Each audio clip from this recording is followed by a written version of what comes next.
Hivi ndivyo ambavyo msafara wa msiba wa ndugu Macheda, kijana maarufu wilayani Tarime, umefikishwa nyumbani kwao katika kata ya Nyamsangura, mtaa wa Msati.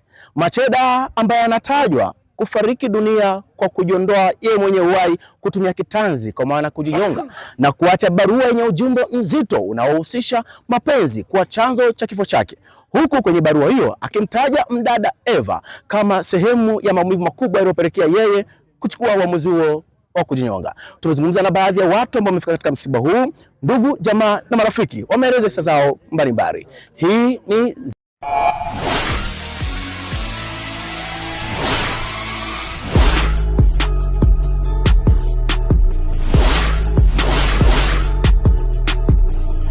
Naitwa Bashiri Abdalla Selemani aka Sauti, mwenyekiti wa Chadema jimbo la Tarime mjini.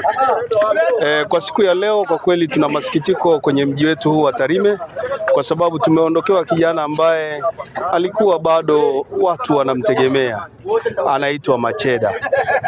Kwa kweli mji leo umeonekana una huzuni, mji unalia, mji umesikitika, kwa sababu ni kijana ambaye alikuwa anaishi na watu vizuri. Usia wangu mimi kwa vijana, niwaombe sana vijana, wanasema dini inasema ujana ni uenda wazimu, ujana ni uenda wazimu, lakini kijana wanasema akioa, kuoa peke yake ni nusu ya dini. Kwa hiyo tuwaombe vijana, pale ambapo mtu anakuwa hana jambo linalomzuia kuoa, basi ni vizuri awe na familia. Watu wanafahamu kama mzee huna familia, hata kama umezeeka una miaka mingapi, heshima yako inakuwa ni ndogo sana. Lakini mtu anapokuwa na familia anakuwa anaheshimika kwenye jamii, lakini umma wote unafahamu kwamba huyo anaweza kutoa ushauri mzuri.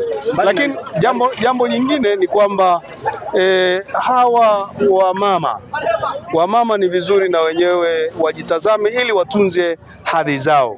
Kuna wamama wanaitwa mashangazi na kwa majina anaitwa Glad Johannes. Ni rafiki mkubwa sana wa Macheda. Macheda nimemfahamu tangu akiwa mdogo, amekuwa mtu wangu wa karibu sana.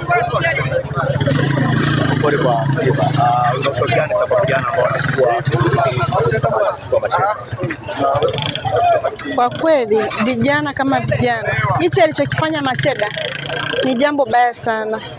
Sitamani hata leo kuona kijana yote kwa jamii yetu ya Tarime anafanya tukio kama hili. Ametuhuzunisha sana. Of course mimi ameniuma sana Macheda. Ni mtu ambaye zilikuwa zipiti siku mbili hatujawasiliana kwa jambo lolote vile. Macheda ametuhuzunisha sana kwa kweli. Kwa haraka mbali na hilo kwamba Macheda kwa mtu wa karibu, lakini pia yeye miongoni mwa watu ambao tumeona ukiendesha zoezi hili la shughuli ya kuhakikisha kwamba msiba huu unakwenda vizuri. Tueleze tu kwa kifupi kwamba sasa tumeona mtu amefika nyumbani kwa shangazi yake, umeagwa na tayari unasafiri kuelekea Mwanza. Pengine tueleze kuhusiana na taratibu za mazishi kama unafahamu, na utazikwa maeneo gani? Hapa tunapotoka tunaelekea Mwanza Busweru, ndiko atakapohifadhiwa Medai. Kwa sasa tumemwaga hapa nyumbani kwake mtaa wa Nkende, ndipo tunapoelekea jamani. Nimeshasema, lakini siwezi kurudia.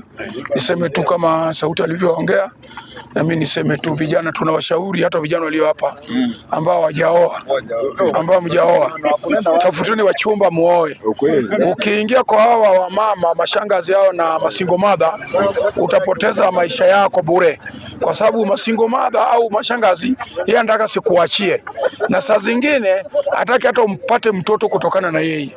Sasa unakuta wakati wako unakwenda, miaka yako yanakwenda, lakini unapoteza muda wako. Niwashauri tu vijana ambao sasa sisi tumeshawaachia, niwashauri vijana, hakikisheni unapata mchumba, lakini nyingine nzuri zaidi ya hiyo, mwende makanisani mkasali, mwende msikitini mkasali.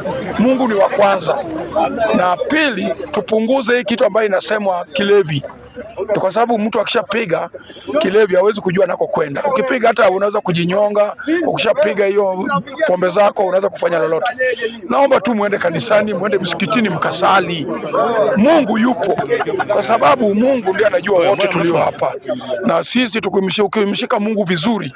Mungu ni wa wetu wote, awe Muislamu, awe Msabato, awe Mlokole, Mungu ni huyu. Lakini tuende tukasali, tumpende Mungu kuliko mambo ya dunia. Sasa watu wanakutaja wewe kama miongoni mwa watu ambao walikuwa marafiki wakubwa sana wa marehemu Macheda. Kwa upande wako wewe sasa utamkumbuka Macheda katika engo ipi na ipi?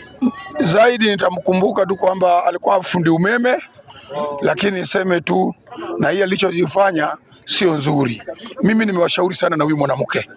Mimi Macheda alikuja kwangu, nilimuita Macheda na yule binti nikampigia simu, nikamwambia binti njoo.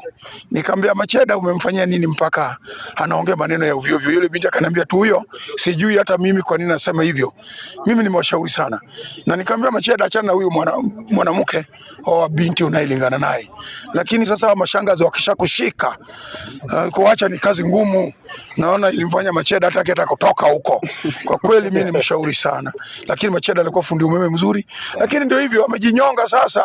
Hiyo ni hukumu yake na Mungu, sisi hatujui. Mungu anajua alichofanya na Mungu anajua kwamba wakati yuko duniani alitenda nini kizuri. Lakini sisi kwa sababu mtu akijinyonga ni mara nyingi amekata maisha yake mwenyewe. Sasa ni yeye na kamba yake aliyojinyonga. Lakini niseme tu Macheda alikuwa fundi umeme mzuri, ni fundi wangu mzuri na ni rafiki yangu sana. Niseme sio rafiki yangu, ni kijana wangu. Na aliyefanya nikamfahamu Macheda ni fundi umeme anaitwa Aladi. Aladi ndiye alimleta kwangu. Na mara nyingi Macheda alikuwa kijana ambaye ana shida. Mimi niseme vijana mpunguze tu na kinywaji. Kama wewe kijana unaona mwili umekuzidi, mwambie baba kama unaye baba yako, au utafuta mchumba, peleka mali uoe kuliko kukimbilia mama wanaokuzidi umri. Asanteni sana.